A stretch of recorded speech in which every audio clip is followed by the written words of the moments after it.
ఒక ఉపాధ్యాయురాలిగా నేను ఎప్పుడు కూడా నా వృత్తికి అన్యాయం చేయలేదు, చెయ్యను కూడా. ఇలా కొంతమంది ఏడుతారు, ఉద్యోగం ఉండి ఇలాంటి వాళ్ళు అనేది ఏడుస్తారనమాట. రీల్స్ ఒక స్కూల్తో పనిచేస్తూ, గవర్నమెంట్ స్కూల్లో పనిచేస్తూ పక్క స్కూల్ అంటే ప్రైవేట్ స్కూల్ని లేపడానికి ట్రై చేశారు మేడం గారు. ఆ మేడం గారు ఇప్పుడు ఇంగ్లీష్ టీచర్ అనమాట.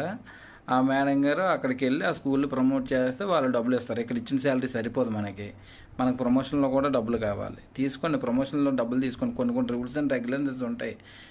మీరు అన్నిటిలోని ఉంటారు కదా, ఇవి కూడా తెలుసుకోండి. మీకు ఎవరు చెప్పలేదంటే ఎవరు చెప్పరు ఇలాంటివి. మీకు తెలుసుకోవడమే రీల్స్ చేయమని ఎవరని చెప్పారేటి, మీరు తెలుసుకోలేదేటి.